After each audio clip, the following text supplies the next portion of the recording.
as nossas Bíblias, no livro de 2 de Timóteo, e se Deus permitir, vamos concluir essa carta na manhã de hoje.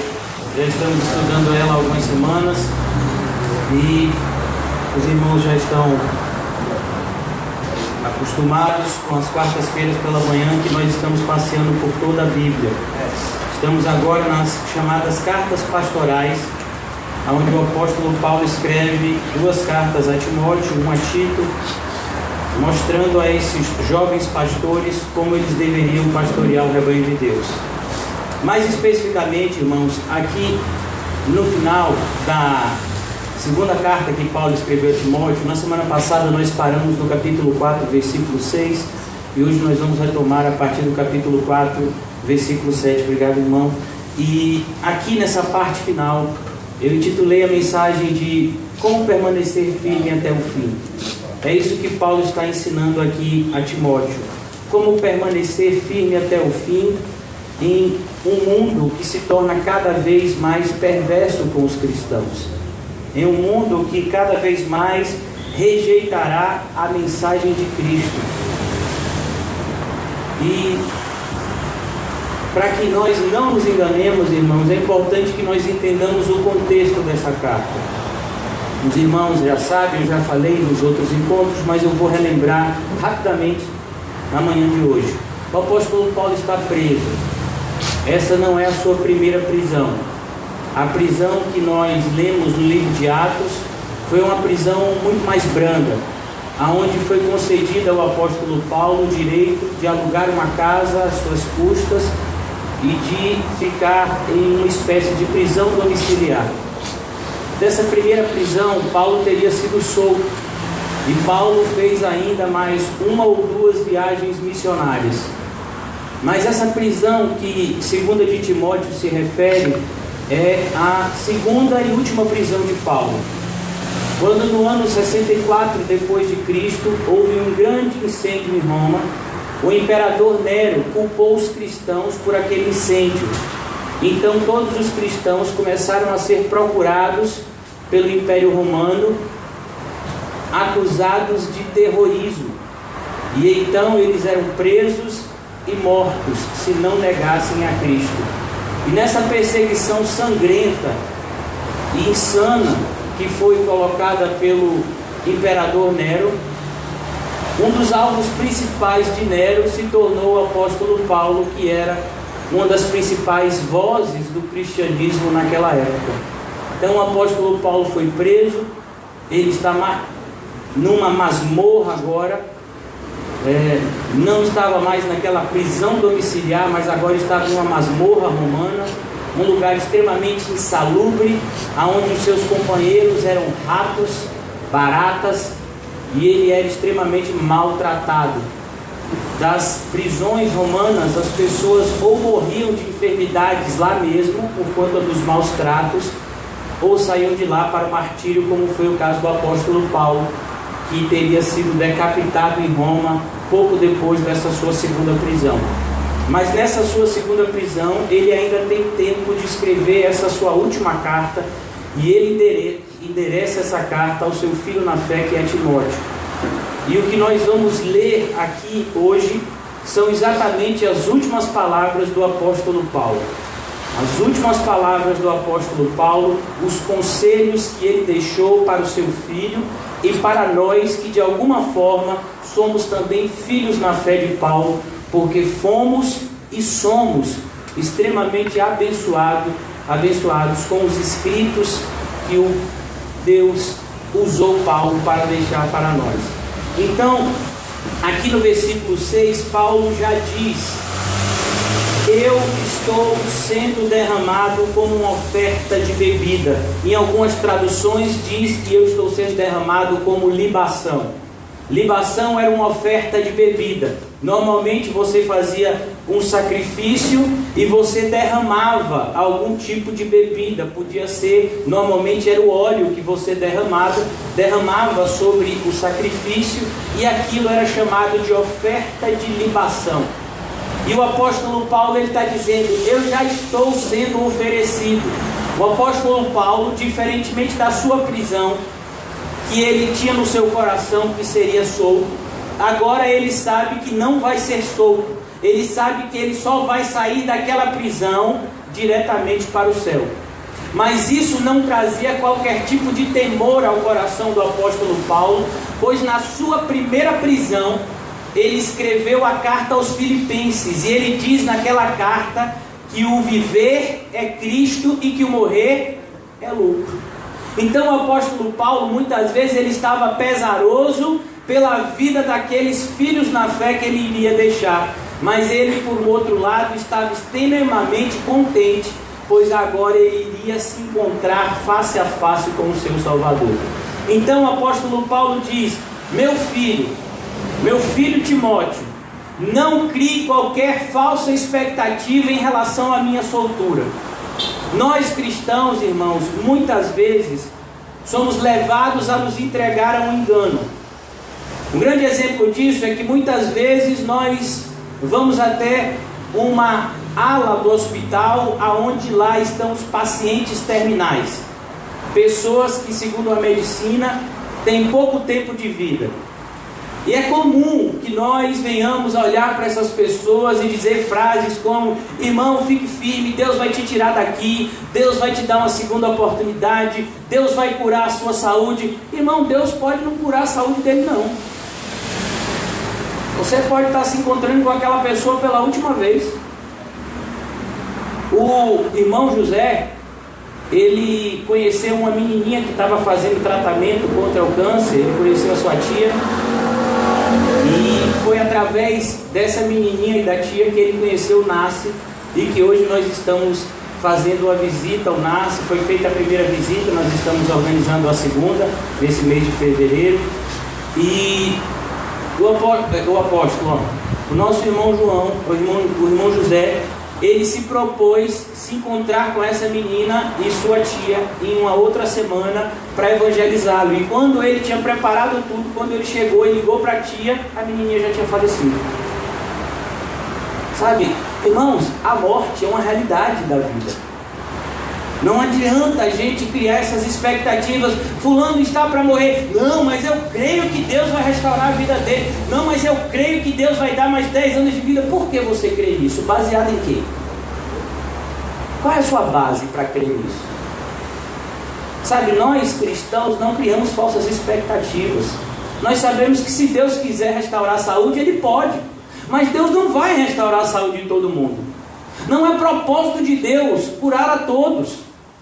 Não é propósito de Deus fazer com que determinadas pessoas que estão indo para a morte sejam salvas. Algumas pessoas serão mortas.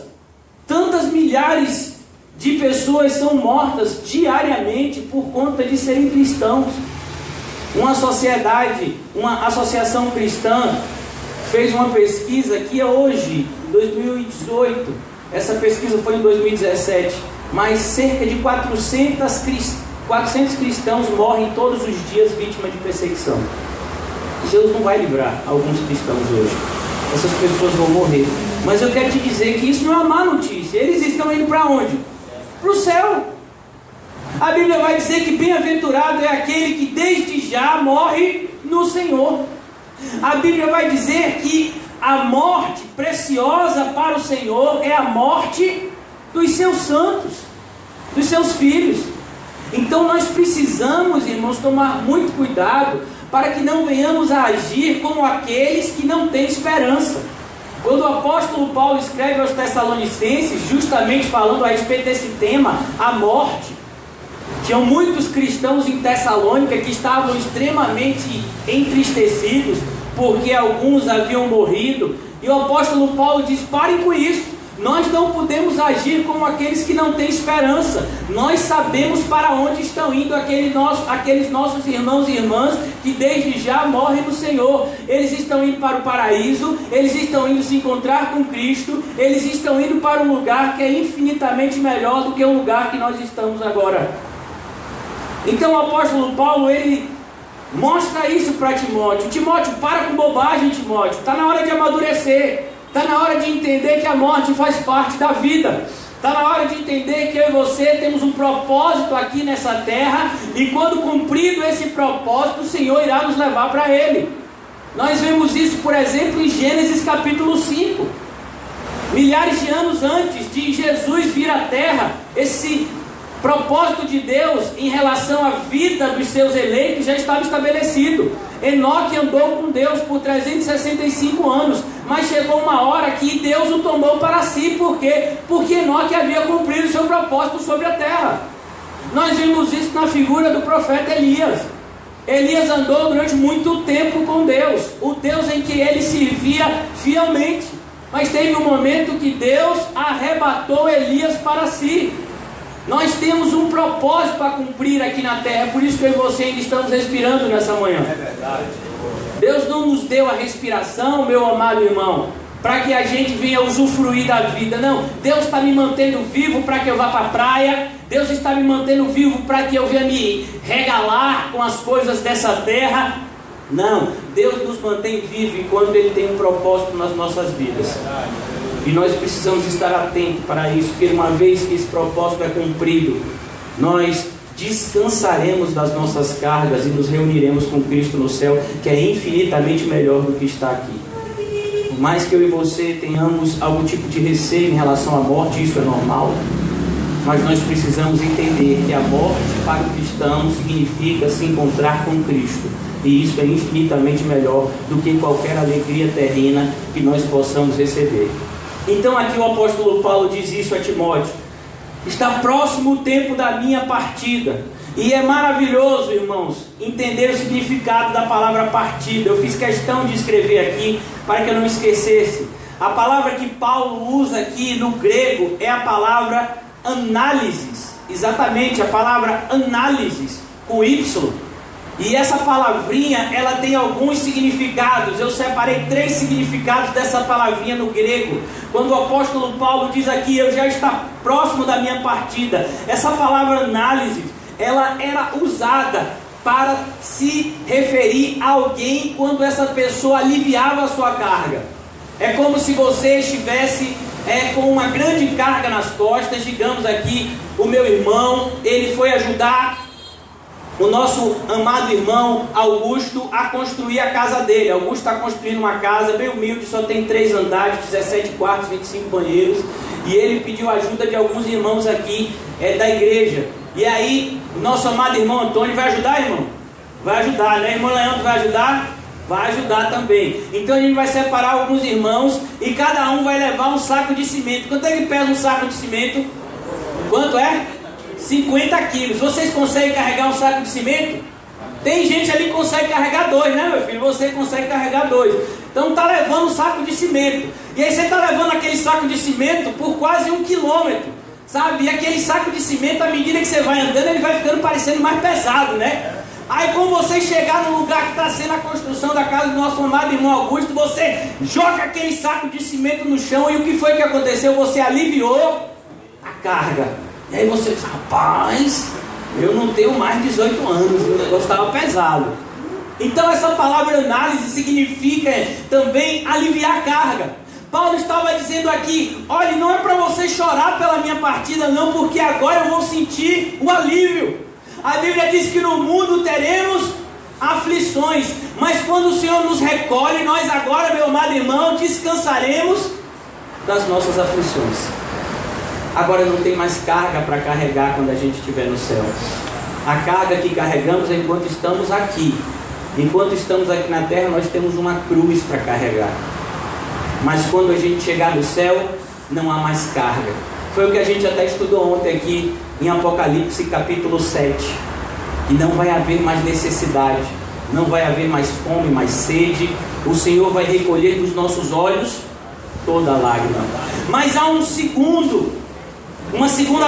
segunda aplicação. Essa palavra no grego refere-se a soltar um prisioneiro. Quando um prisioneiro era solto, essa palavra também era usada.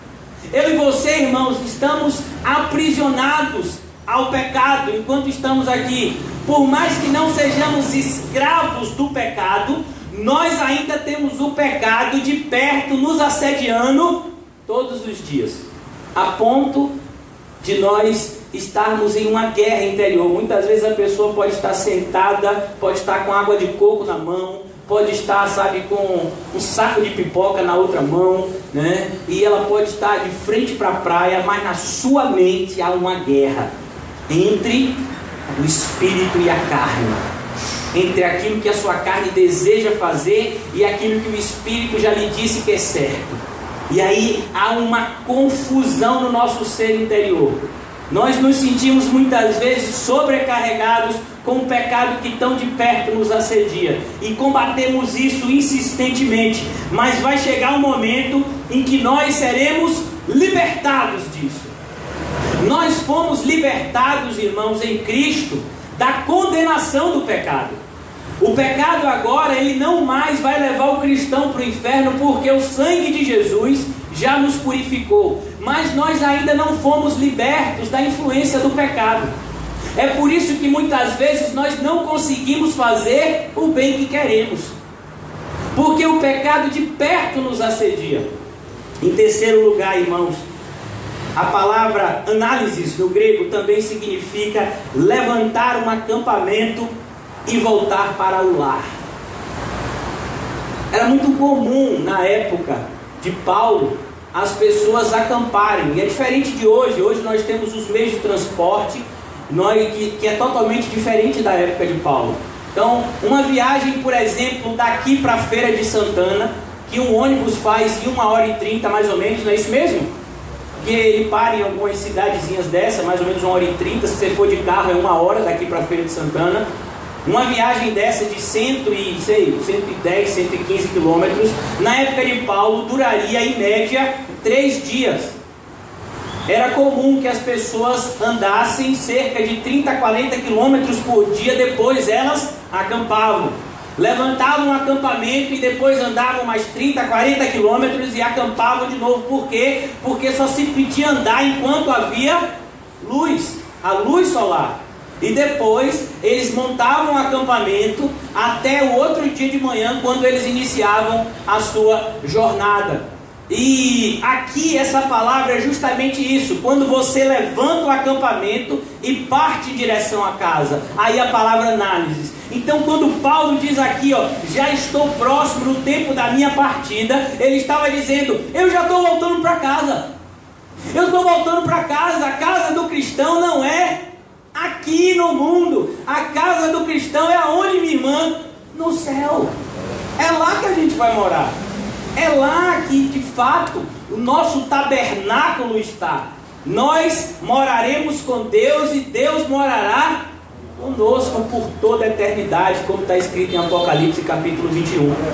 Então aqui o apóstolo Paulo, através dessa simples palavra, dá mensagens profundas ao seu filho na fé, para que ele não desfalecesse, para que ele não perdesse a esperança, para que ele não retrocedesse, mas para que ele continuasse combatendo o combate que Paulo havia combatido e que agora ele deveria continuar combatendo. Por isso ele vai dizer aqui no versículo 7, eu combati o bom combate. O apóstolo Paulo usa agora esse termo militar. Ele diz que a vida cristã é como se fosse um grande combate. Irmão, sabe por que muitos de nós, que temos às vezes 30, 40 anos de igreja, não sabemos o que significa oração, o que significa orar? Muitos de nós não sabemos o que significa orar. Por quê? Porque ainda não entendemos que a vida cristã é um combate. Quando você dobra o seu joelho, meu amado irmão, você não está apresentando uma lista de supermercado para Cristo. O que você está fazendo é combatendo o bom combate. A Bíblia vai nos ensinar que a nossa luta não é contra a carne e sangue, mas contra os principados, contra as potestades, contra as hostes espirituais do mal que estão nas regiões celestes. E como nós vamos combater esse combate? E na segunda carta aos Coríntios nós aprendemos que as armas da nossa milícia, elas não são carnais, elas são o quê? Poderosas em Deus. Elas são espirituais, irmãos. Por isso que nós aprendemos em Efésios capítulo 6, que nós temos uma única arma de ataque. Qual é? A espada do Espírito, que é a palavra de Deus. Todas as outras ferramentas que encontramos lá elas são armas de defesa. Mas nós temos uma arma de ataque, a espada do Espírito, que é a palavra de Deus. Mas naquela passagem, o apóstolo Paulo fala de uma arma que vem junto com a palavra de Deus, que é orando todo o tempo no Espírito. A palavra de Deus, ela só pode ser usada por pessoas que estão em oração. E pessoas que estão em oração, elas só vão de fato estar orando quando elas estiverem orando segundo a palavra de Deus. É por isso que muitas pessoas dizem que conhecem a Bíblia, mas não conhecem. Por quê? Porque não oram. É por isso que muitas pessoas dizem que oram, mas elas não oram. Por quê? Porque não conhecem a Bíblia. Para que você ore, você precisa conhecer a palavra. Para que você conheça a palavra, você precisa orar. E o apóstolo Paulo aqui, ele diz, é necessário combater o bom combate. De que forma? Orando e manuseando bem a espada do Espírito, que é a palavra de Deus. Ele já havia dito que um obreiro aprovado, ele possui uma única qualificação. Qual é? Ele maneja bem a espada do Espírito, que é a palavra de Deus. Foi dessa forma que ele combateu o bom combate, manuseando bem a palavra de Deus. Em um outro momento do seu ministério, ele vai dizer, e ele vai escrever, e ele vai dizer o seguinte: olhe, nós não estamos mercadejando a palavra de Deus como alguns fazem. Nós pregamos a palavra de Deus com toda fidelidade e com toda responsabilidade, porque antes de estarmos diante de vocês, quando pregamos a palavra de Deus, nós estamos diante do próprio Deus. É o próprio Deus que está ouvindo esse sermão nessa manhã. E é diante dele que todo pregador deve temer e tremer, em virtude da responsabilidade que foi imposta à sua vida, ser um mensageiro da palavra de Deus. E o apóstolo Paulo diz: foi assim que eu combati o bom combate. E ele diz: eu já terminei a corrida. E agora o apóstolo Paulo, ele usa uma outra metáfora. Ele usa a primeira metáfora: eu sou um combatente, eu estava combatendo o bom combate. Mas agora nessa segunda parte do versículo ele diz o quê? Eu completei a minha corrida. Ele agora se coloca como um atleta. Um atleta, sabe, que está correndo uma maratona. Não existe nada mais prazeroso para um atleta do que ele ler ali, ó, linha de chegada. Ele correu 42 quilômetros. E agora ele chegou ao final da corrida.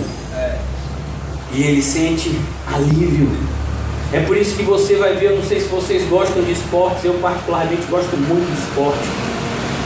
E quando um maratonista, ele está terminando a maratona, ele mal atravessa a linha de chegada, ele já cai lá. Por quê? Porque aquela corrida foi muito exaustiva para ele. Muitos corredores, quando eles veem assim a linha de chegada, eles dão o que a gente chama do último pique.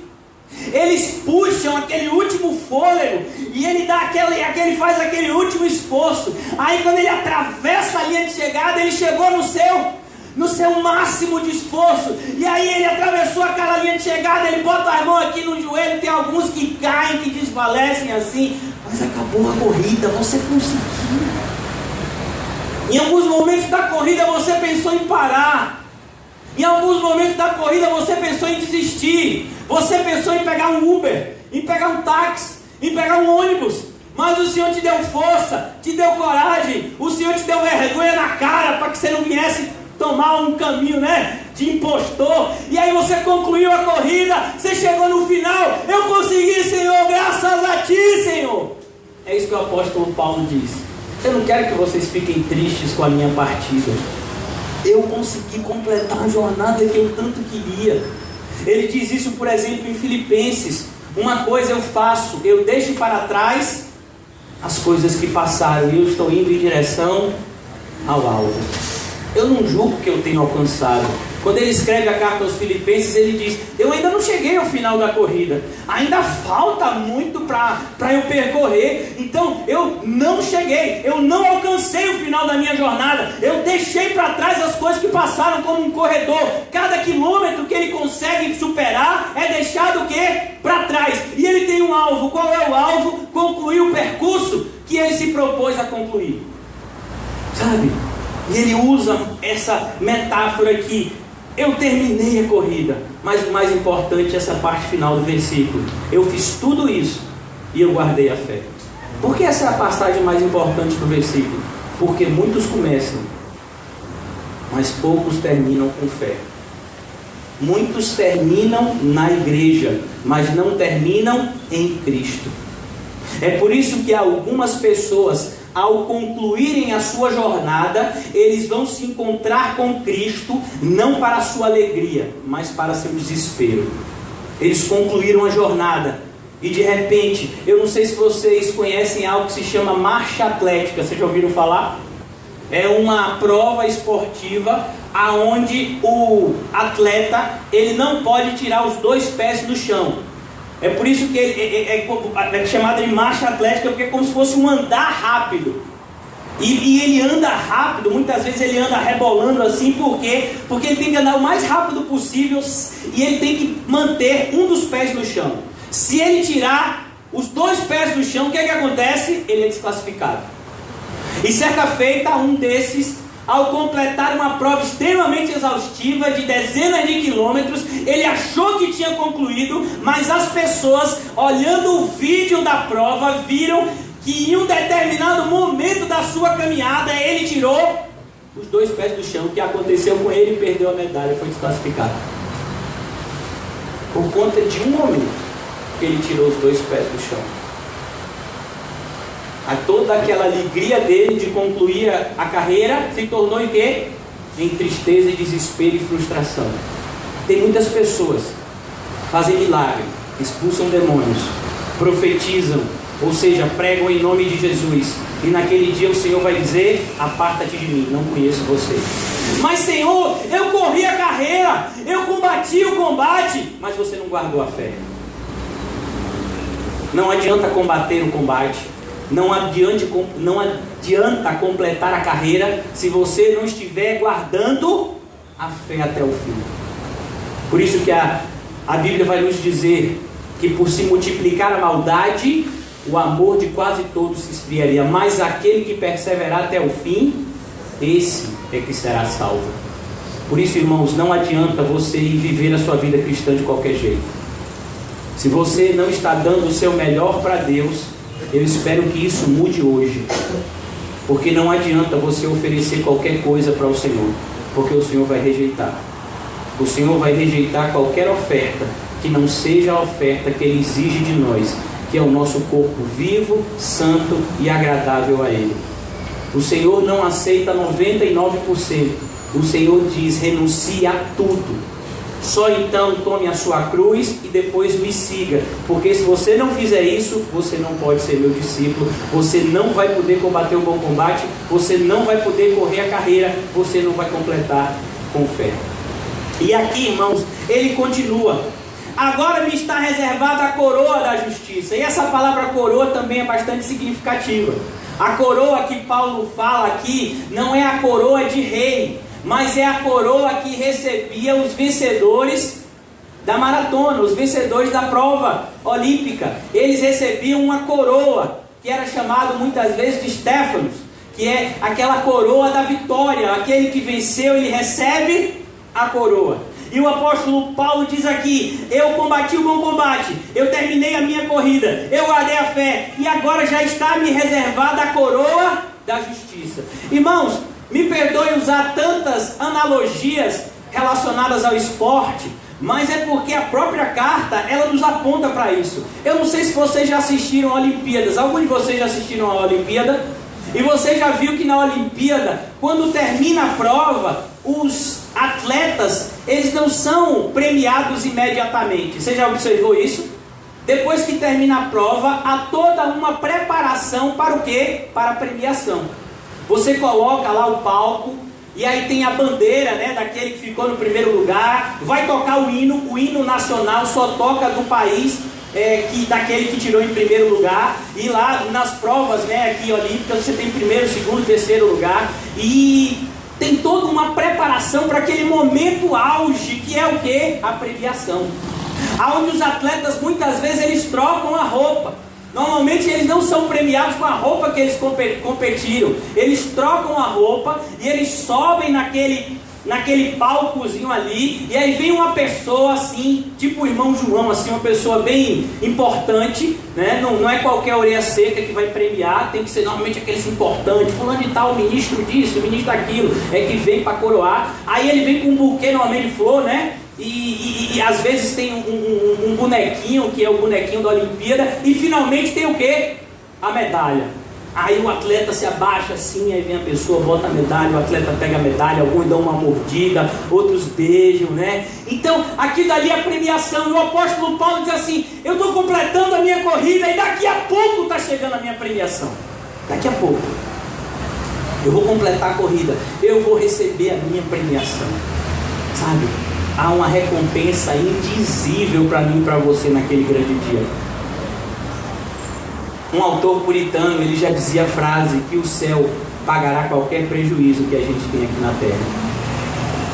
E ele nos mostra isso aqui. Agora já está reservada a coroa da justiça, que o Senhor, o justo juiz, me dará naquele dia. Paulo diz: eu sei que eu vou ser premiado, eu sei que eu vou receber a coroa, mas essa coroa não é porque eu fiz algo de bom. Essa coroa que eu vou receber é porque Jesus fez algo por mim. Eu simplesmente andei nas pegadas do vencedor, que é Cristo. É em Cristo que somos vencedores. Nós não somos vencedores por conta dos nossos feitos, porque as nossas boas obras diante de Deus, sem Cristo, são trapos imundos. Essa vitória que Paulo recebe, ele recebe por Cristo. Ele completou a jornada que Cristo havia conquistado e determinado para ele. E ele diz: o Senhor, o justo juiz, me dará naquele dia, e não somente a mim. Paulo diz: não só sou eu que vou ser premiado, não só sou eu que vou receber essa premiação. Quem é que vai receber essa premiação? Todos os que amam a vinda de Cristo. Você ama a vinda de Cristo? Você está esperando a volta do Senhor? Você está ansioso pelo seu reencontro com Ele? Então há uma coroa que está reservada para você. Essa coroa não é reservada para aquelas pessoas que correm bem, para aquelas que fazem grandes feitos, porque não existem grandes homens e mulheres de Deus. O que existem são pequenos homens e mulheres que são usados grandiosamente pelo Todo-Poderoso Deus. Então a gente observa aqui as frases que Paulo usa. Essa é uma carta de despedida, irmãos, mas a gente não vê nenhum tom de melancolia. O que o apóstolo está usando aqui é uma linguagem de motivação para que Timóteo entendesse que a vida vai muito mais além do que a morte, e que vale a pena qualquer sofrimento e esforço que nós venhamos a fazer por Cristo, para Cristo e para a expansão do Evangelho. Como diz Jesus no Evangelho de Marcos: todo aquele que tentar salvar a sua vida, perdê-la-á, mas aquele que entregar a sua vida por amor a Cristo e ao seu Evangelho, achá-la-á. E aqui ele diz, agora no versículo 9, ele muda um pouco o tom e ele começa a dar algumas recomendações. Ele começa a deixar algumas recomendações finais para que Timóteo pudesse de fato permanecer no caminho correto, juntamente com Paulo, que o permaneceu até o fim. E ele diz: primeira coisa, irmãos, eu quero perguntar algo bem direto para você. Você tem um amigo verdadeiro? Ninguém pode, sabe, além de Deus. Deus nos concede amigos que são mais chegados que irmãos. Ninguém consegue completar a jornada cristã sozinho. Você vai precisar de amigos. Mulheres vão precisar de amigas que serão suas confidentes, que motivarão vocês quando vocês estiverem muitas vezes desmotivados, que irão repreender vocês quando vocês estiverem andando em caminhos tortuosos. Pessoas que orarão por você e pessoas que você vai orar por elas. Amigos sinceros. A amizade sincera só existe no reino de Deus. No reino das trevas só existe amizades interesseiras. As pessoas são seus amigos enquanto você tem algo a oferecer para ela. Uma vez que você não tem mais nada a oferecer, a pessoa rapidamente irá se afastar de você. Mas não é assim no reino de Deus. No reino de Deus nós vemos uma amizade como a amizade de Davi e Jonatas. Nós vemos a amizade como a amizade de Pedro, de João com o próprio Cristo. Nós vamos ver amizades sinceras, como é a amizade de Paulo e Silas, como é a amizade aqui de Paulo e Timóteo. Então, nesses momentos finais, muitas vezes, o que Deus vai nos presentear é o quê? Amigos sinceros que estarão conosco em momentos difíceis. E a gente vê aqui, era um momento difícil para Paulo. Era um momento difícil para Paulo, que passou tanto tempo aqui trabalhando para Cristo, mas agora ele estava passando por um momento totalmente adverso. Por mais que no seu espírito ele soubesse que estar com Cristo era infinitamente melhor, ele estava muito angustiado em relação à realidade da igreja e em relação a lutas que se apresentavam ao seu redor. Então ele escreve a Timóteo e diz: procura vir logo ao meu encontro. Irmãos, a distância de onde Timóteo estava, a cidade de Éfeso, segundo a grande maioria dos estudiosos apontam, Timóteo estava pastoreando a cidade de Éfeso nesse momento, em Roma, que é a cidade que Paulo estava preso. Essa distância para ser percorrida naquela época durava algo em torno de 4 a 5 meses. Os estudiosos dizem que assim que Timóteo recebeu essa carta, ele mal terminou de receber a carta, ele já preparou a sua mochila e foi para Roma.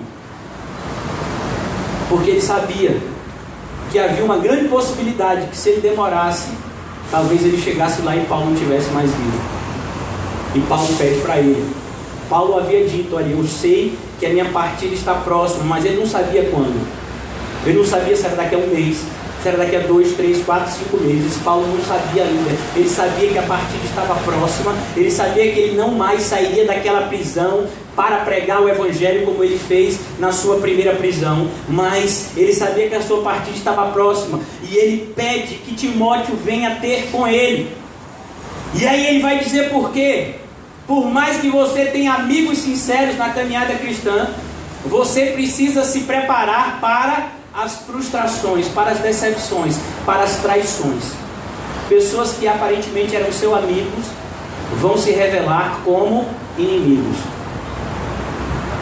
Pessoas que você muitas vezes esteve do lado delas quando elas precisaram. Quando você precisar, muitas vezes elas não vão estar do seu lado, elas vão te abandonar. E foi o caso que aconteceu com Paulo. Paulo, ele agora tem que escrever para Timóteo: cuidado, pois Demas que estava comigo aqui em Roma, amando este mundo, abandonou-me e foi para Tessalônica. Um dos cooperadores, um dos amigos de Paulo escreve 2 cartas, salvo engano, Colossenses e Filemon. Ele coloca Demas como seu cooperador. Não, Demas está aqui comigo, Demas é meu amigo, Demas está me ajudando na propagação do evangelho, Demas é um cooperador da obra de Cristo. Irmãos, e agora na sua última carta Paulo dizia: olha, Demas, ele era joio. Sabe, quando o joio e o trigo eles estão crescendo juntos, você não sabe diferenciar um do outro. Eles são muito parecidos. Mas agora, como disse o Senhor Jesus, quando é que você vai conhecer a árvore? Pelo fruto.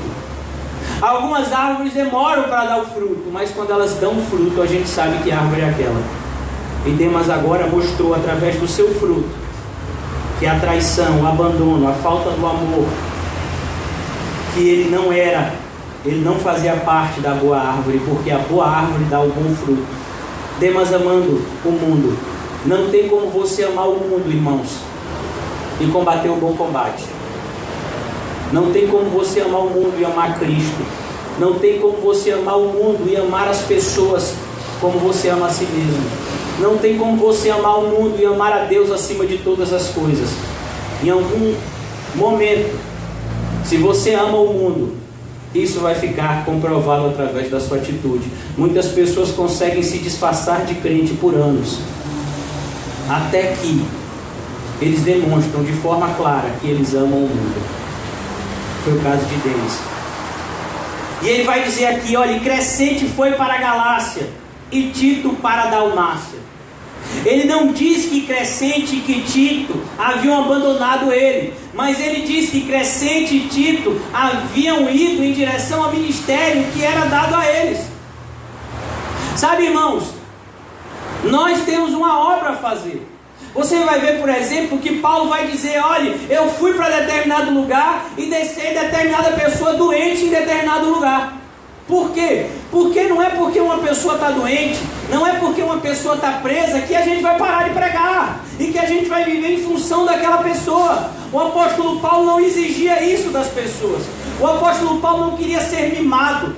O apóstolo Paulo, ele não se sentia desprestigiado quando Deus separava uma pessoa para uma obra, e muitas vezes essa obra era distante dele. Então aqui a gente vai perceber que não existe concorrência entre cristãos. Cada um tem o seu ministério, irmãos. Por exemplo, algumas pessoas estão aqui, estão congregando, nós estamos congregando conjuntamente, mas de repente o irmão Eduardo, ele tem um chamado para pastorear em Jequié. E quando Deus confirmar isso, ele vai ser pastor em uma determinada localidade. Isso não vai fazer com que nós nos afastemos dele, que nem ele se afasta da gente, porque nós estaremos seguindo o mesmo caminho, independentemente da proximidade ou da distância geográfica. O que nos distancia, irmãos, é justamente a fé. Se você tem uma igreja que prega o falso evangelho, uma igreja que é liderada por um falso pastor, nós não temos qualquer tipo de comunhão e proximidade com ela. Mas se você tem uma verdadeira igreja, formada de verdadeiros cristãos e liderada por homens de Deus, independentemente da proximidade ou distância geográfica, nós sempre estaremos próximos a ela. E Paulo, ele mostra que esses homens aqui, eles não haviam abandonado a ele. Crescente e Tito não haviam abandonado a Paulo, mas eles estavam seguindo as ordens que o próprio Cristo, que é o cabeça, havia determinado para a sua igreja. Eles estão continuando a obra que não pode parar. Uma das grandes marcas da igreja de Cristo é que ela é indestrutível, e é que ela é imparável. Ninguém pode parar a obra de Deus. Muitos homens poderosos tentaram, mas nenhum deles conseguiu. Por mais que eles perseguissem a igreja e oprimissem o povo de Deus, a igreja permanecia firme e inabalável. E a gente vai ver aqui que, independentemente da prisão de Paulo, homens de Deus continuavam pregando o evangelho e seguindo o caminho que a eles havia sido proposto pelo próprio Senhor. Versículo 11: só Lucas está comigo. E ele diz, embora a obra de Deus estivesse continuando com Paulo preso, ele diz: mas Deus reservou um amigo fiel para estar aqui do meu lado, Lucas, que era um médico amado. Lucas é filho na fé de Paulo, assim como Timóteo. Ele é o único gentil a escrever um livro na Bíblia. A Bíblia possui 66 livros. Todos os 66 livros são escritos por judeus, tanto no Antigo quanto no Novo Testamento. Somente um gentil, que é Lucas, que teve o privilégio de escrever não um, mas 2 livros que estão no cânon sagrado: o Evangelho de Lucas e o livro de Atos. E agora esse homem de Deus está do lado de Paulo nos seus últimos momentos. Que refrigério maravilhoso! Um amigo sincero, do lado dele. É por isso que muitas pessoas dizem que o Evangelho de Lucas é o Evangelho de Paulo, segundo escreveu Lucas. Tamanho a intimidade e a proximidade entre os dois. Assim como muitas pessoas dizem que o Evangelho de Marcos é o Evangelho de Pedro, segundo escreveu Marcos, porque Marcos e Pedro, eles eram tão próximos que Pedro vai chamar Marcos de filho. Olha como é a amizade de um cristão genuíno, irmãos. É maravilhoso entender isso. Eu vejo pessoas que muitas vezes congregam em igrejas que não têm essa comunhão que nós temos aqui. Sabe? É tão triste. As pessoas muitas vezes olham outros irmãos como concorrentes. Não há qualquer tipo de sinceridade, de amor. Mas Deus nos preparou algo diferente pela sua própria misericórdia. Só Lucas está comigo. Traga Marcos com você. Olha o Marcos. Olha que coisa maravilhosa. Essa carta é tão preciosa, irmãos. Porque João Marcos havia sido rejeitado por Paulo na sua segunda viagem missionária. Porque na primeira viagem missionária, Marcos havia dado uma espécie de chilique. e voltou antes de todo mundo para casa. Ele era sobrinho de Barnabé, segundo alguns contam. E aí, quando Paulo e Barnabé decidem iniciar sua segunda viagem missionária, Barnabé quer levar Marcos. Paulo disse: eu não levo não, ele não está preparado para a obra. Ele deu chilique, ele abandonou a gente, ele não está preparado ainda para a obra. E eles entraram em uma discussão tal que Barnabé e Paulo chegaram a um consenso: tudo bem, você vai com Lucas, não com Silas, e eu vou tomar Marcos comigo, e a gente vai também continuar a obra de Deus. E Barnabé então continua a obra de Deus com Marcos, e Paulo continua a obra de Deus com Silas. Anos depois, Paulo escreve essa carta. E agora João Marcos, que tinha sido um menino mimado, se tornou um homem de Deus. E Paulo chega e diz: João Marcos, traz ele com você, porque ele me é muito útil para o ministério. A palavra ministério significa serviço. Aquele que não sabia servir direito, agora havia aprendido a servir segundo a vontade de Deus. E Paulo reconhece isso. Por isso, irmãos, que há um livro que nos ensina na Bíblia que há um tempo determinado para todas as coisas debaixo do sol. Paulo, escrevendo a Tito e a Timóteo, ele vai dar um conselho, uma ordem a eles: não coloque nenhum neófito na frente da obra, para que não se ensoberbeça e não caia na condenação do diabo. Marcos não estava preparado naquele primeiro momento, mas agora ele havia se tornado um homem de Deus. Ele havia aprendido com alguns mestres como Barnabé, como Pedro. E agora Paulo vai dizer: ele me é muito útil, traz ele. Ele vai me ajudar muito ainda no tempo que me resta aqui na terra. Traz ele com você. E ele diz mais: enviei Tíquico a Éfeso. Ele vai dizer aqui tudo o que está acontecendo para que Timóteo estivesse bem informado nessa sua viagem. Como eu disse a vocês, Tíquico, a distância de Éfeso a Roma eram muitos meses. Essa carta havia chegado a Paulo, a Timóteo. E agora Paulo está dizendo: fique tranquilo, enquanto você está vindo aqui para Roma, eu estou enviando Tíquico a Éfeso. Fique tranquilo, a igreja de Cristo nunca vai ficar sem obreiros que possam cuidar dela, porque a igreja é de Cristo e Ele sabe como tomar conta da sua igreja. O Senhor Jesus disse que a obra sempre foi grande e que os ceifeiros sempre foram poucos. Para que haja obreiros na igreja de Cristo, a gente não tem que fazer curso de obreiro.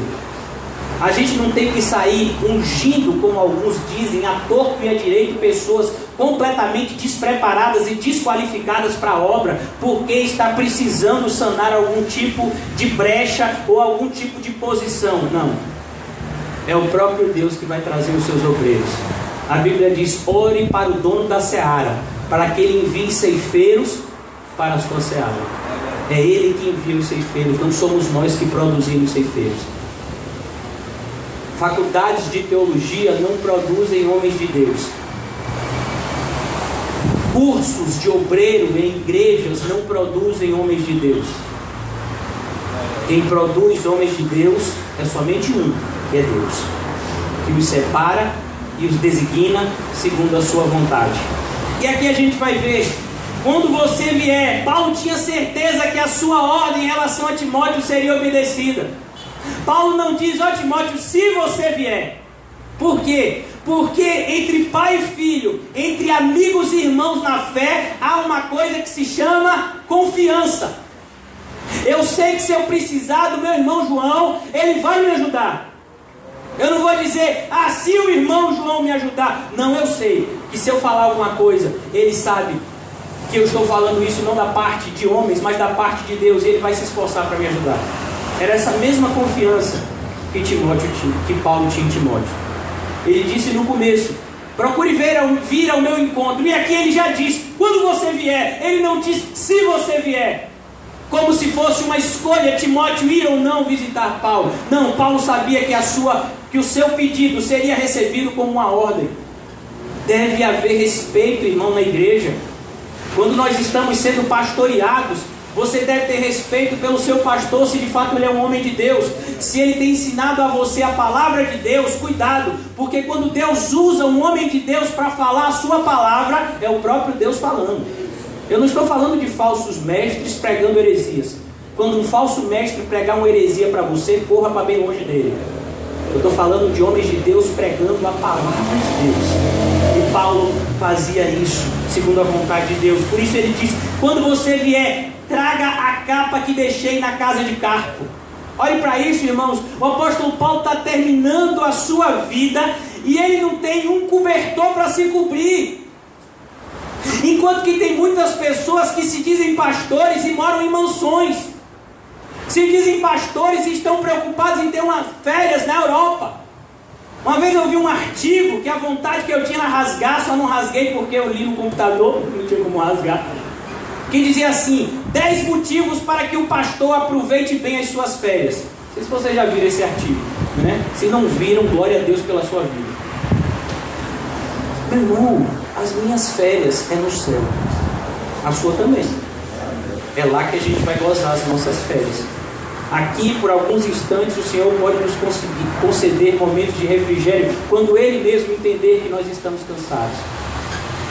Mas não somos nós que determinamos isso, não somos nós que temos qualquer ingerência. A nossa vida não anda na mesma sintonia do mundo. É um mundo que diz: ó, para cada 11 meses, você tem um mês de férias.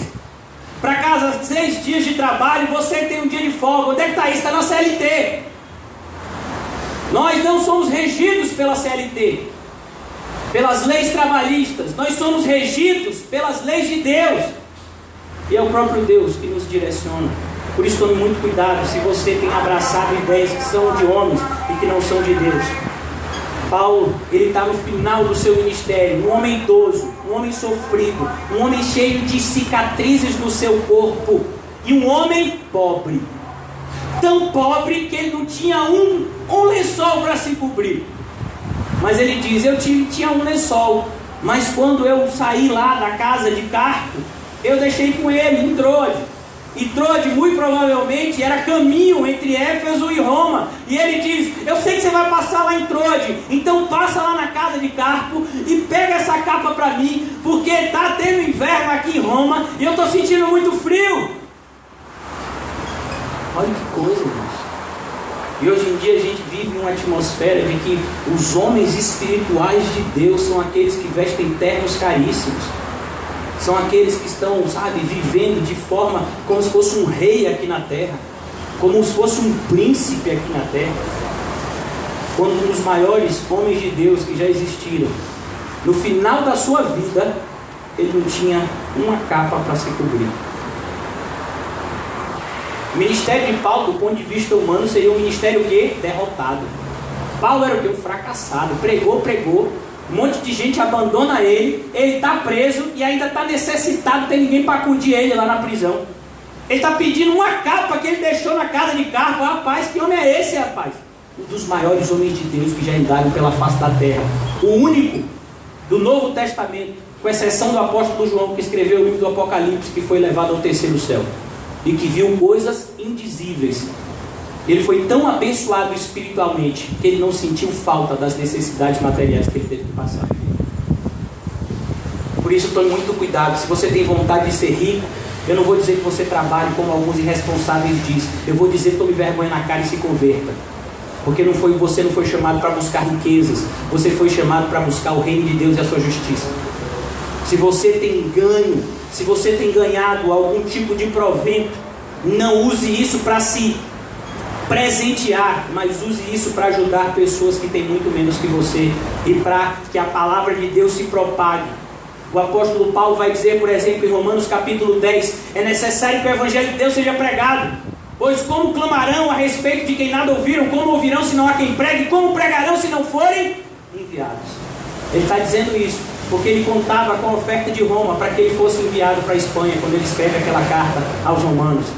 Ele entendia a necessidade de você ofertar. E hoje em dia a gente vê um monte de gente que fica falando mal de dízimo, que fica falando mal de oferta, que diz que igreja só tem pastor mau caráter, querendo tirar dinheiro dos outros. Aqui nessa igreja não tem nenhum pastor mau caráter, e não tem ninguém querendo usar dinheiro de ninguém para se enriquecer. Mas as ofertas que são colocadas aqui são usadas responsavelmente para a manutenção daqueles que têm menos e para a propagação do Evangelho segundo o direcionamento de Deus. Sempre foi assim, sempre será até a volta de Cristo. E a gente olha para aqui e a gente vê Carpo, passa lá, pega minha capa. E Paulo diz, e os meus livros, especialmente os pergaminhos. Paulo está falando o quê? Da Bíblia do Antigo Testamento. Na época de Paulo, o Novo Testamento não havia sido escrito, ainda estava sendo escrito. Mas existia o quê? O Antigo Testamento. E Paulo diz, pega a minha Bíblia. Sabe, um homem de Deus chamado John Piper, ele disse, olha, se você quiser, tire as minhas pernas, mas não tire a minha Bíblia. Um homem de Deus, principalmente nos seus momentos difíceis, ele quer a sua Bíblia. Nós não fomos chamados para decorar a Bíblia, irmãos. Nós fomos chamados para amar a Bíblia, para nos relacionar com a Bíblia de forma real e viva. É o que está escrito em Hebreus capítulo 4, versículo 12, porque a palavra de Deus é viva e eficaz. Então, quando eu pego a minha Bíblia, quando eu abro a minha Bíblia, eu sinto Deus falando comigo aonde eu estiver. Eu posso estar na minha casa, em minha cama, confortavelmente, ou posso estar em um calabouço. Eu estou com minha Bíblia, Deus está lá falando comigo. E Paulo entendia isso. Paulo não havia decorado Isaías, Jeremias. Paulo não havia decorado o Pentateuco. E Paulo agora diz, olhe, passa lá, pega os meus pergaminhos. Eu gosto de ler a Bíblia. Eu gosto de ter acesso às palavras que foram deixadas por Deus através dos profetas que vieram antes de nós. Mas hoje em dia a gente vê pessoas que desprezam completamente. Elas decoram 4, 5 versículos bíblicos e acham que conhecem a palavra. Você conhece a palavra? Você é capaz de dizer a Bíblia toda, de Gênesis a Apocalipse, ainda que você o fizesse, você jamais conheceria a palavra. Conhecer a palavra, irmãos, não significa decorar textos, significa se relacionar com Deus através de cada texto que está escrito aqui. E a gente observa aqui, agora Paulo vai ter que dizer algo mais triste ainda. A primeira frustração de Paulo foi em relação a Demas, que o abandonou porque amava o mundo. Agora Paulo vai revelar uma segunda frustração que ele estava sentindo nessa sua prisão em Roma. Ele diz, Alexandre, o ferreiro, em algumas expressões, o latoeiro. O que era um ferreiro? Isso é o que a gente chama hoje de serralheiro. É quem trabalha com ferro. Naquela época era conhecido como latoeiro, ou como aqui nessa tradução NVI já coloca como ferreiro. E ele diz que esse Alexandre, o latoeiro, causou muitos males. Eu vou dizer algo aqui que não está na Bíblia, mas está nos livros, nos comentários bíblicos. Segundo muitos comentaristas bíblicos, esse Alexandre, o latoeiro, teria sido o homem que denunciou Paulo.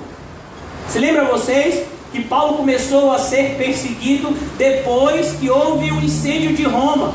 Começaram a procurar Paulo, e esse Alexandre o latoeiro, que aparentemente seria um cristão, que não concordava com as palavras de Paulo, teria sido ele que denunciou aonde Paulo estava, e então Paulo teria sido preso, e agora estava em Roma, preso, sofrendo.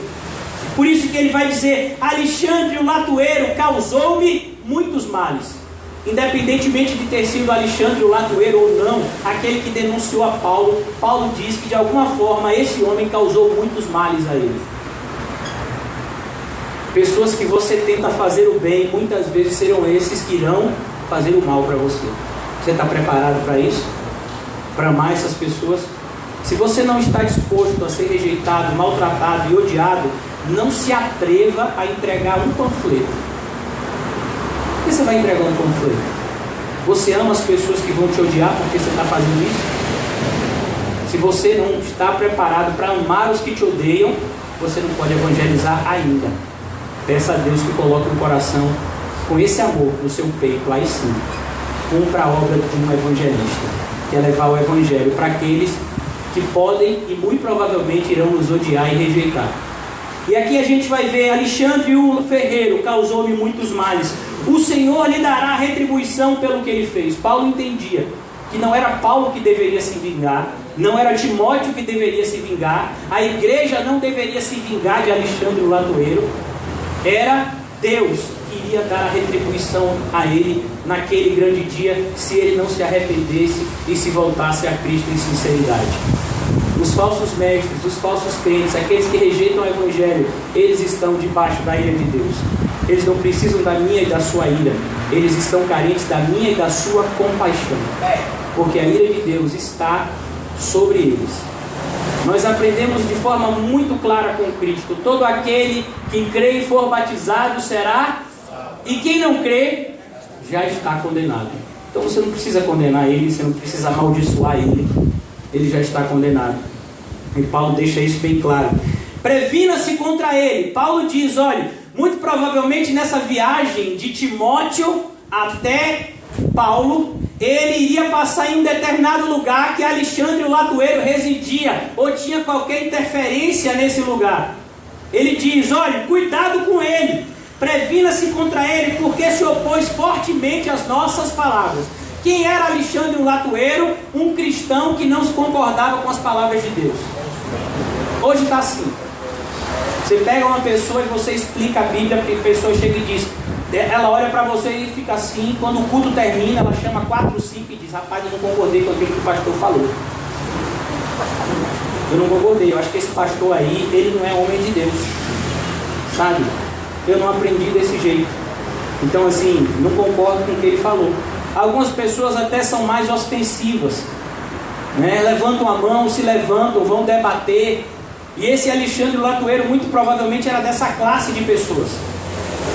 Por isso que ele diz: ele resistiu fortemente às nossas palavras. Ele não aceitava aquilo que Paulo dizia através da vontade de Deus. Quando Paulo pregava: olhe, o Senhor nos elegeu em Cristo. Não não concordo com a eleição, não. Eu acho que Deus deu livre-arbítrio para cada um. Está na Bíblia isso? Não, não está, mas eu creio assim.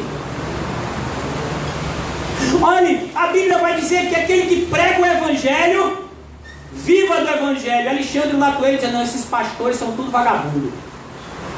Tem que trabalhar, rapaz. Olha aqui, eu sou ferreiro. Eu estou trabalhando para me sustentar. Quem faz muito isso é a Congregação Cristã do Brasil, que não tem pastor. Eles dizem que os pastores, eles são muitas vezes vagabundos e aproveitadores.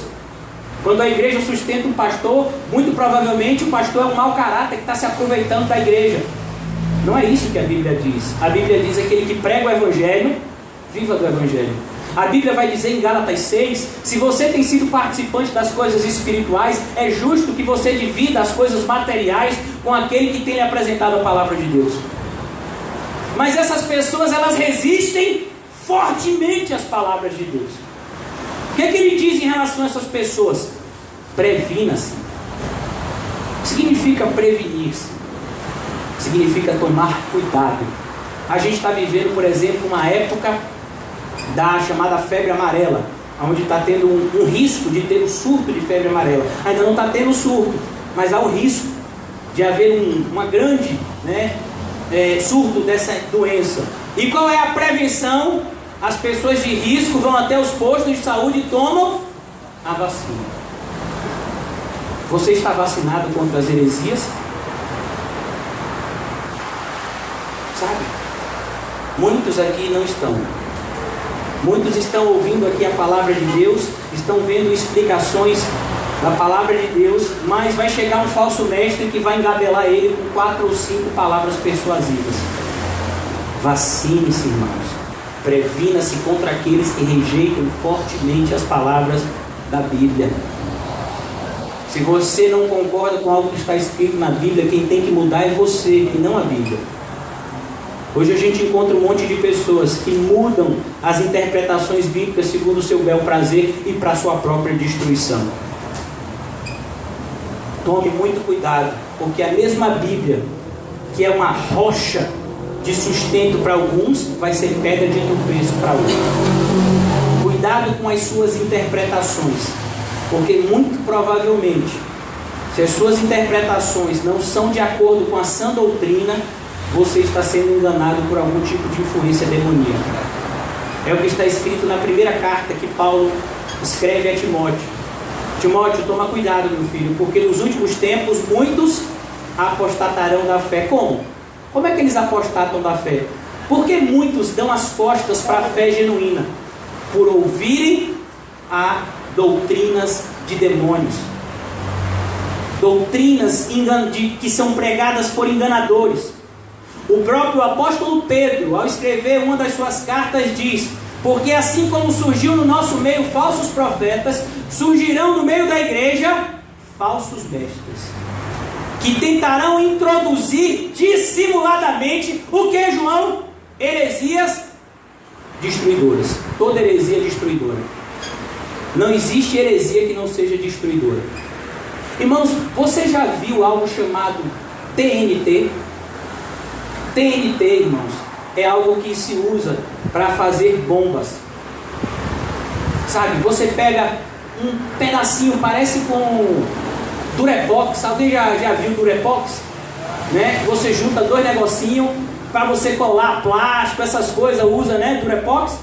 Então, o TNT parece com Durepox, ela tem aquela consistência. Mas aquilo dali é o quê? É um elemento inflamável, poderosíssimo. Um pequeno pedacinho de TNT pode explodir esse lugar aqui. Você não precisa de muito TNT. A mesma coisa é veneno. Você já teve a oportunidade de ter acesso a algum tipo de veneno? Você pega uma gotazinha de veneno e coloca em 1 litro de água e basta aquela gota de veneno para matar a pessoa que vai beber aquele litro de água. Um pouco de fermento leveda toda a massa. Por isso ele diz: previna-se. Previna-se. Sabe, irmãos, existia uma lenda na época, né, de Paulo, e até hoje existe essa lenda que era a respeito de sereias. Quem já ouviu falar das sereias? Você sabe o que as sereias faziam? Elas cantavam, e através dos seus cantos elas traziam os marinheiros para dentro do mar e os matavam o quê? Afogado. Como é que você se previne do canto da sereia? Você pode tapar os seus ouvidos, mas teve um homem que fez algo diferente.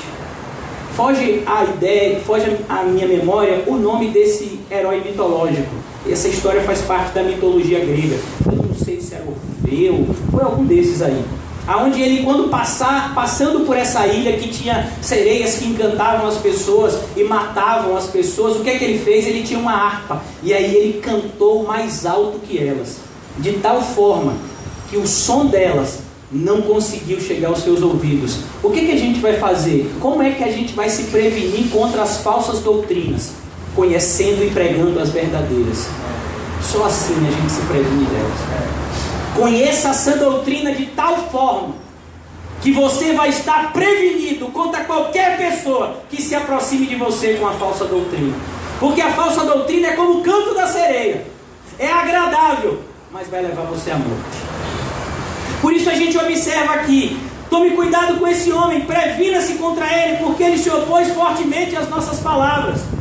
Na minha primeira defesa, ninguém apareceu para me apoiar, todos me abandonaram. Sabe o que é que Paulo está dizendo a Timóteo? Meu filho, você é um pastor, você é um homem de Deus, se prepare, porque você pode passar por momentos onde a própria igreja que te ama não vai te apoiar em algumas decisões que você vai tomar.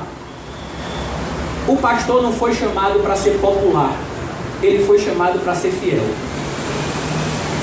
Algumas atitudes que eu irei tomar aqui como pastor, muitas vezes serão mal compreendidas por grande parte da igreja. Nesse ano que passou, no dia D, eu fui direcionado por Deus a não ter almoço, a não ter refeição, a simplesmente termos alguns lanchinhos no final de cada encontro, porque a refeição do almoço estava tirando a nossa atenção. A maior parte da igreja, a boca miúda, foi contra essa decisão. Quando nós instituímos o CAC, alguns anos atrás, a igreja era formada por pouquíssimas pessoas, pessoas inclusive próximas a mim, e a maior parte dessas pessoas era contra o CAC. Dizia que o dinheiro que era dado para o CAC deveria ser usado para o sustento pastoral, que o dinheiro que era gastado com o CAC deveria ser usado de outra forma, e que as pessoas, os irmãos do CAC, muitas vezes eles estavam desvirtuando esse lugar. E de fato, alguns desvirtuam sim, mas isso faz parte da obra de Deus. Isso não é um problema do CAC, isso é um problema da obra de Deus. Na obra de Deus tem muitos que se dizem cristãos, mas não são. E porque eu decidi que o CAC deveria continuar, muitas pessoas não concordaram. E muitas pessoas começaram a, de alguma forma, orar contra. Mas a gente pode orar contra a vontade de Deus? Vai dar certo? É por isso, irmãos, que nós precisamos ser liderados por homens de Deus, que tenham uma comunhão com Deus de tal forma, que mesmo que todos os abandonem, eles continuarão seguindo a vontade de Deus. Isso é ser homem de Deus. Homem de Deus não quer aplauso, homem de Deus não quer aprovação. Homem de Deus não se preocupa se as pessoas estão falando mal ou bem dele. Homem de Deus se preocupa em estar atento à direção que Deus está dando para ele e para aquela congregação. Isso é um homem de Deus. E Paulo se colocava como esse homem de Deus. E Paulo quer preparar para que Timóteo seja esse homem de Deus.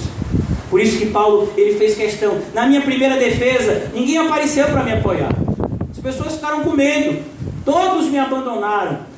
Que isso não lhes seja cobrado. E Paulo diz, olha, esse medo deles, que isso não lhes seja cobrado. A gente vai ver que isso aconteceu com o próprio Jesus. Não foi isso que aconteceu? Aqueles discípulos, que muitos foram mártires, a maioria deles foram mártires, todos eles, com exceção do apóstolo João, morreram de forma martirizada. Mas naquele primeiro momento, naquela noite em que Jesus foi traído e foi preso, todos abandonaram. Ferirei o pastor e as ovelhas se dispersarão. Algo semelhante acontece com Paulo, mas Paulo reconhece, aqueles cristãos, eles tiveram medo, mas eu tenho certeza que, assim como Deus restabeleceu a fé de Pedro, Deus vai restabelecer a fé dessas pessoas e elas continuarão firmes no Evangelho. Por isso ele diz, que não lhe seja cobrado, mas o Senhor permaneceu ao meu lado e me deu forças. Paulo estava dizendo a Timóteo, olha Timóteo, pode acontecer momentos em que você vai se sentir sozinho e abandonado, mas tenha certeza que Jesus sempre estará ao seu lado. Ele que me fortaleceu e me deu forças. Alguns momentos, como eu disse aqui, Deus vai separar homens como Lucas, homens como Marcos, homens como Onesífero, que vão estar do lado de você. Mas pode e vai acontecer, muito provavelmente na sua caminhada cristã, que você vai ser colocado pelo próprio Deus em momentos de isolamento, para que você perceba que Deus está ao seu lado. E Ele mostra isso. Ninguém esteve comigo, mas o Senhor, Cristo, permaneceu ao meu lado, e foi Ele que me deu forças, porque só Ele pode me dar as forças que me ajudam a perseverar, para que por mim a mensagem fosse plenamente proclamada a todos os gentios, e todos os gentios a ouvissem. Você só vai conseguir pregar a palavra de Deus segundo o poder de Deus. Você não prega a palavra de Deus porque você decorou um sermão. Você não prega a palavra de Deus porque você fez um curso de teologia ou algum tipo de curso de oratória. Pessoas que são separadas por Deus são direcionadas a propagarem a mensagem que o próprio Deus colocou nos seus corações. Foi assim que Ele fez no Antigo Testamento e é assim que Ele continua fazendo no Novo. Aqui Ele continua, nós já estamos concluindo, irmãos. Ele diz, e eu fui libertado da boca do leão. Ele se refere em relação à sua primeira prisão. Ele foi libertado da boca do leão, mas dessa prisão ele não seria solto. Ele já sabia, como a gente já leu, eu já estou sendo derramado como oferta de bebida. Mas ele está falando a Timóteo em relação à sua primeira prisão, mas essa prisão agora era diferente. O Senhor me livrará de toda obra maligna e me levará a salvo para o reino celestial. Por isso que ele vai dizer a Timóteo, Timóteo, meu filho, independentemente do meu martírio, Deus continua a me livrar da obra maligna, porque não é Satanás que está me matando, é Deus que está me levando para o céu. Satanás não pode fazer nada contra um crente, não é, São Antônio?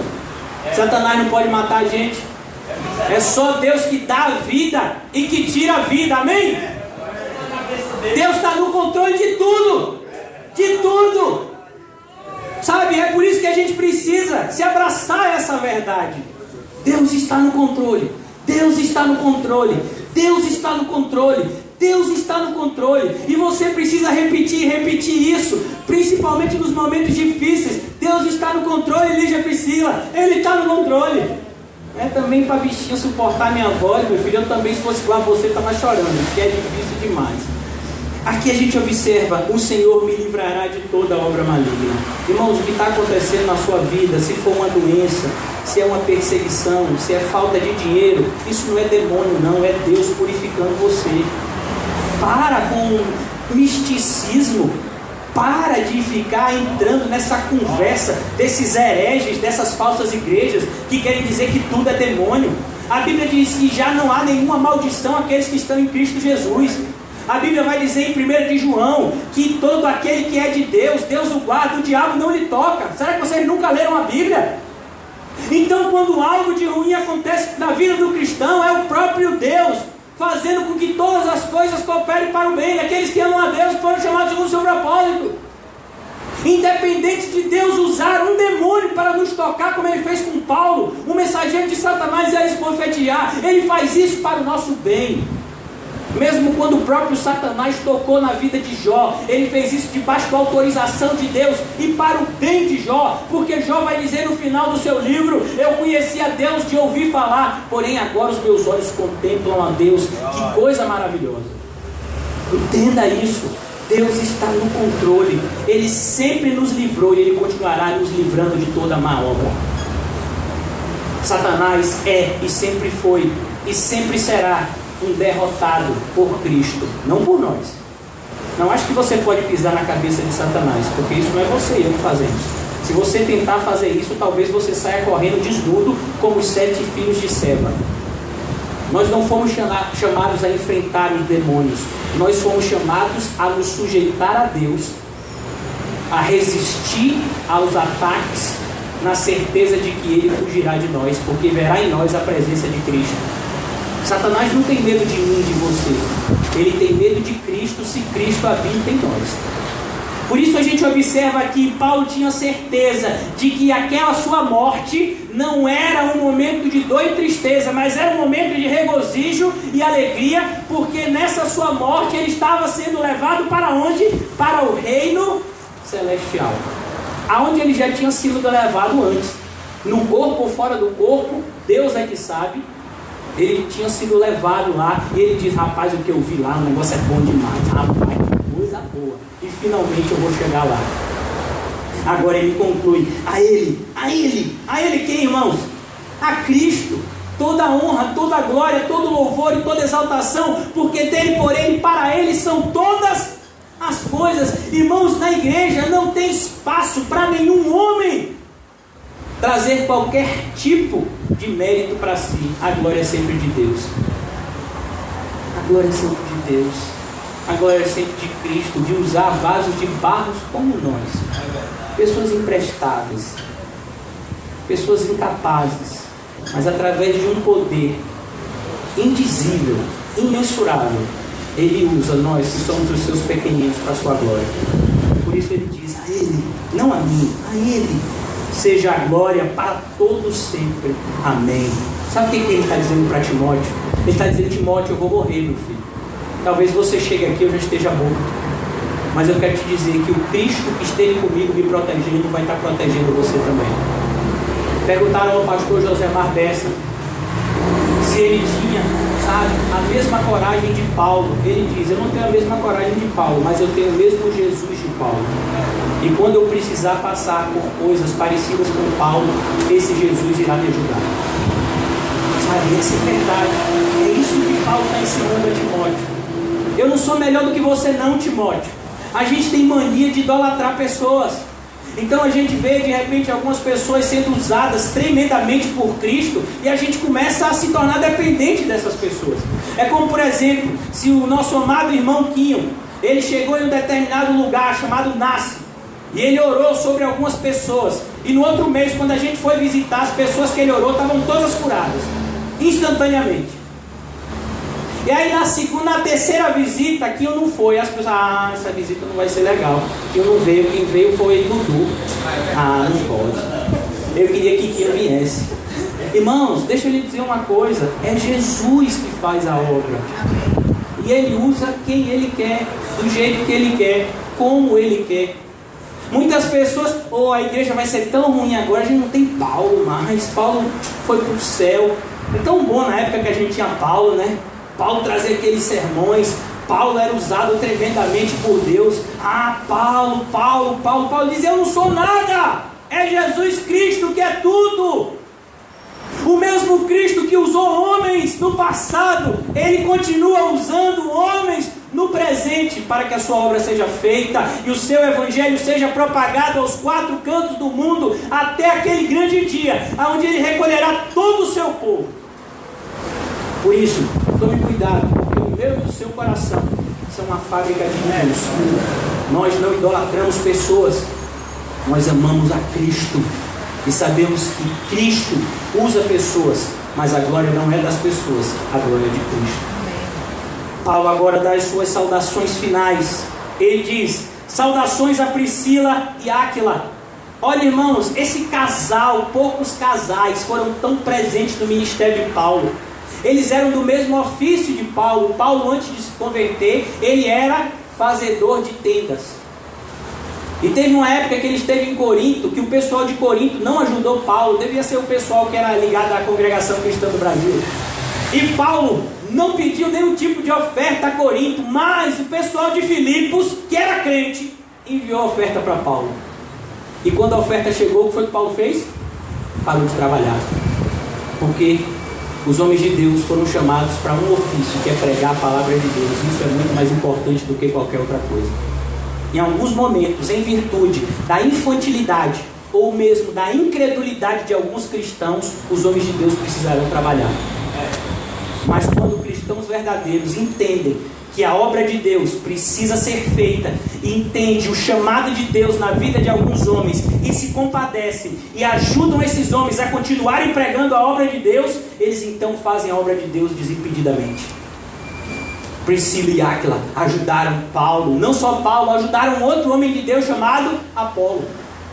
Apolo, quando chegou em determinada cidade, ele começou a pregar, sabe, que Jesus era o Cristo, mas ele ainda não entendia algumas coisas, como o Espírito Santo, como alguns dons especiais que foram derramados à igreja através de Cristo, e que os apóstolos estavam ensinando, mas Apolo não tinha muito acesso aos ensinos dos apóstolos. Então Priscila e Áquila chamam Apolo e começam a ensinar Apolo a doutrina dos apóstolos, e Apolo então começa a pregar poderosamente. Era um casal abençoado, irmãos, e abençoador.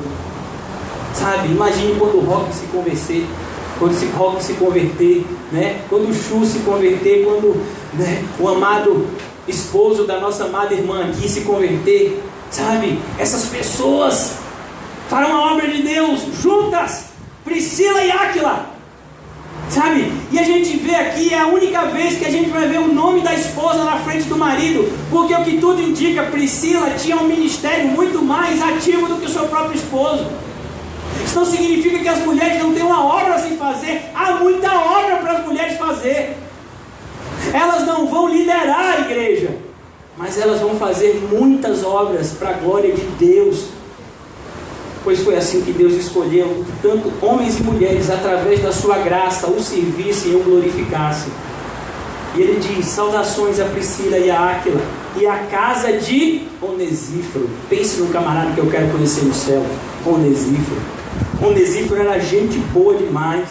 O apóstolo Paulo disse que Onesíforo esteve quase perto da morte por causa dele, ajudando Paulo no sofrimento. Quando o pessoal corria de Paulo, Onesíforo saiu buscando em todas as prisões de Roma, até achar Paulo. Onde é que Paulo está? Onde é que Paulo está? Ele podia ser preso, irmão, mas ele estava atrás de Paulo. Onesíforo era homem de Deus, rapaz. Onesíforo, rapaz, você é crente. Quando a gente chegar lá no céu, a gente vai se abraçar tanta gente, né? Imagina, você está passando por uma rua, e quando você dobra na esquina, está vindo Barnabé conversando com João Marcos. Aí você tem que parar.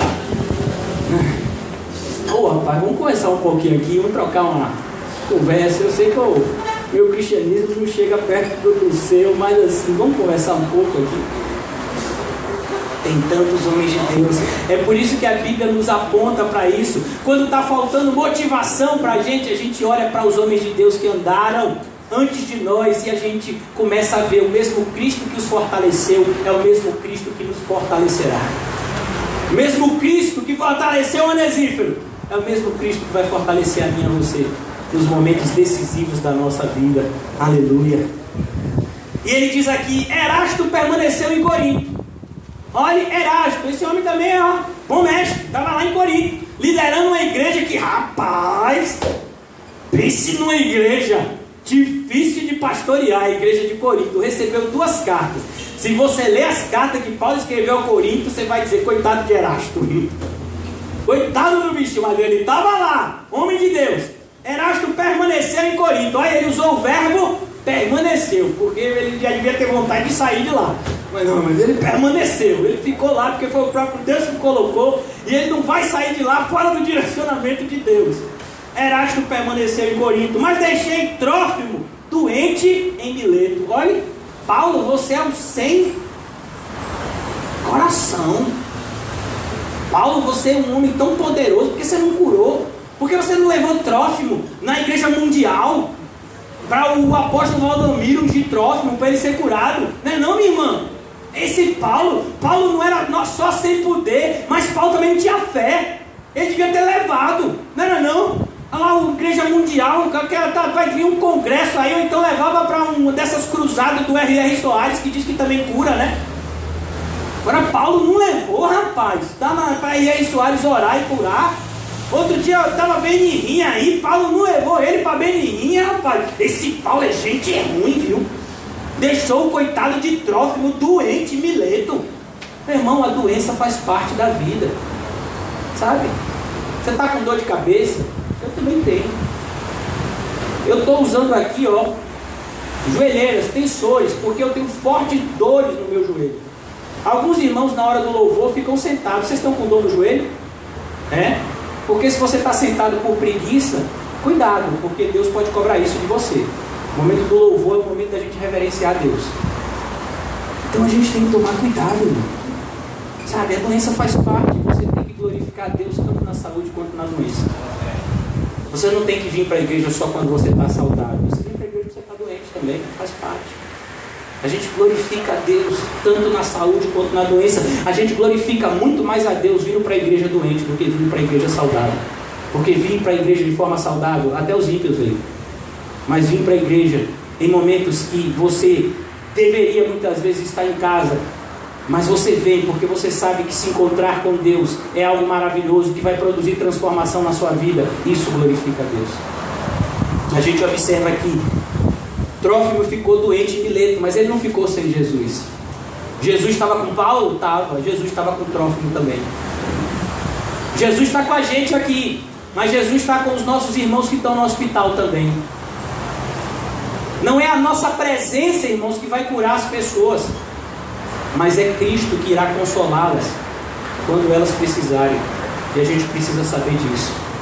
Aqui ele diz, procure vir antes do inverno. Paulo diz, venha antes do inverno, porque o inverno na Europa é extremamente frio, e Paulo estava sem um cobertor sequer, como a gente já viu aqui nessa carta.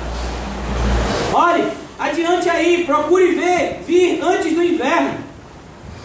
E ele diz mais, Eubulo, Prudente, Lino, Cláudia e todos os irmãos enviam-lhe saudações. Quem são esses irmãos? Esses irmãos estavam do lado de Paulo. Paulo não estava sozinho nos seus momentos de dificuldade. Como eu disse a você, Deus pode permitir que passamos alguns instantes de solidão, mas a gente não vai permanecer o tempo todo sozinho, porque Deus separa irmãos e irmãs para estarem conosco e fazerem as vezes de Cristo na nossa vida, porque eu e você somos o corpo de Cristo na vida um dos outros, e Deus vai nos usar para ajudarmos uns aos outros, consolar e estimular ao amor e às boas obras, nos motivarmos mutuamente segundo a palavra de Deus. E Paulo então termina a sua carta dizendo, olha, fique tranquilo, eu não estou sozinho. Eubulo, Prudente, Lino, Cláudia e todos os irmãos enviam de saudações. A igreja de Roma, haviam cristãos que, mesmo correndo o risco de serem lançados na mesma prisão de Paulo, estavam lhe dando assistência. Olha que coisa maravilhosa. Deus sempre terá o seu povo. A gente olha, por exemplo, para a época do profeta Elias. O profeta Elias, na época do rei Acabe e da rainha Jezabel, se tornou o inimigo número 1 do reino. E ele era o prisioneiro mais procurado de Israel, ou o homem mais procurado de Israel. Jezabel havia dado uma ordem, todos os profetas de Deus deveriam ser mortos. Mas um homem de Deus havia escondido alguns profetas de Deus em uma espécie de caverna e alimentava-os diariamente. Mas Elias não sabia disso. Elias começou a ficar com uma espécie de depressão, porque ele disse: o mal venceu, o bem perdeu. E ele foi para uma caverna e ele fica lá, e Deus vem até ele e diz: Elias, para com isso, Elias. Mas Elias vira para Deus e diz: Deus, só sobrou eu. Deus diz: você está precisando aprender a contar, viu, Elias? Só sobrou você não. Eu reservei para mim 7.000 juízes que não chegaram na alma. Deus sempre teve e terá o seu remanescente fiel. Deus sempre teve e terá o seu povo, mesmo em tempos de grande apostasia. Deus terá o seu povo que lhe será fiel e que serão unidos uns para com os outros, amigos, ligados por um amor sincero, não fingido. E aqui nós vemos essas pessoas. E a conclusão da carta: o Senhor seja com o seu espírito. Irmãos, o que a gente precisa? A grosso modo, irmãos, tudo que a gente precisa é de Deus. Alguns dizem: não, eu preciso de amor. Eu também. Eu preciso de mais paz. Eu também. Ô pastor, eu preciso de mais fé. Eu também preciso. Ô Senhor, pastor, eu preciso de mais esperança. Eu também preciso. Mas se a gente tiver Deus, Ele suprirá toda a nossa falta. Por isso que Paulo é direto. Paulo não fala graça e paz. Paulo, ele vai de forma mais direta e diz: o Senhor seja com o seu espírito. Porque se o Senhor for por nós, quem será contra nós, irmãos? A Bíblia vai dizer que ainda que sejamos infiéis, Deus permanece fiel, porque Ele não pode negar-se a si mesmo. O apóstolo João diz: filhinhos, não pequeis, mas se pecarem, vocês estão condenados ao inferno? Não. Mas se pecarem, não se esqueçam que nós temos um advogado fiel junto ao Pai, Jesus Cristo, o justo. Ele é o justo que justifica pecadores como nós.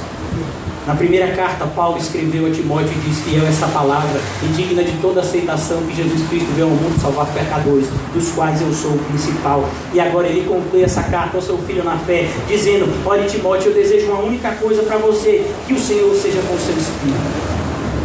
Se o Senhor for na sua vida, irmãos, todos perceberão. Tudo que a gente precisa é Deus. Que o Senhor coloque uma fome por Ele no nosso coração, irmãos. Quem tem fome de Deus, lê a Bíblia, não como obrigação, mas como prazer. Quem tem fome de Deus, ora incessantemente, não como obrigação ou barganha, mas por prazer. Quem tem fome de Deus, ama os seus irmãos, porque para cada irmão você está vendo o quê? Um filho de Deus, que não nasceu da vontade da carne, não nasceu da vontade do sangue, não nasceu da vontade do homem, nasceu da vontade genuína de Deus. Por isso que quando nós olhamos uns para os outros, nós nos amamos sinceramente. Por quê? Por causa de Deus. Quando você ama a Deus acima de todas as coisas, você ama ao seu próximo como a você mesmo. Você não olha as pessoas como um fardo pesado que você tem que carregar, mas você olha para as pessoas como irmãos amados, que precisam de você e que você precisa deles também, pois foi assim que Deus quis que vivêssemos até a sua volta. A graça seja com vocês. Se o Senhor é com vocês, irmãos, é porque a graça já foi derramada sobre a sua vida. Nós jamais creríamos em Cristo de todo o coração, se pelo Pai isso não nos fosse concedido. E se pelo Pai isso foi concedido, foi porque Ele deu graça para você. Devemos parar, irmãos, de nos importar tanto com as coisas materiais, porque elas são transitórias, e nos ocupar com as coisas espirituais, porque elas são eternas. Eu posso te garantir, se você começar nesse momento a buscar as coisas lá do alto, irmão, a gente vai ter mais motivo para se alegrar do que para murmurar. A gente vai ter motivo mais para agradecer do que para reclamar. Porque se você vê as bênçãos espirituais que já nos foram derramadas nas regiões celestes, nunca mais eu e você murmuraremos uma palavra sequer. Que por Deus isso nos seja concedido. Vamos orar. Senhor, muito obrigado por nessa manhã nos reunir na Tua casa e nos fazer ouvir a Tua voz, Senhor. Ajuda-nos, meu Deus, a perseverar no Teu santo caminho até o fim. Que possamos estar, Senhor, no mesmo caminho que os teus filhos andaram antes de nós, Senhor, e que possamos nos encontrar com Cristo, como eles se encontraram contigo, Senhor Jesus, naquele grande dia. Ajuda-nos, Senhor, que nossos passos aqui na terra nos levem até o céu, para que possamos viver eternamente na alegria que nos está reservada, Senhor. Não permita, Senhor, que nós venhamos a nos desviar e que nós venhamos a retroceder, mas nos ajuda, Senhor, a estarmos firmes, seguindo sempre o teu santo caminho que nos leva à salvação. Em nome de Jesus, amém e graças a Deus. Amém, irmãos? Saúdem-se alegremente uns para com os outros e diga: irmão, eu sei que o caminho é estreito, mas ele leva para o céu, por isso se alegra.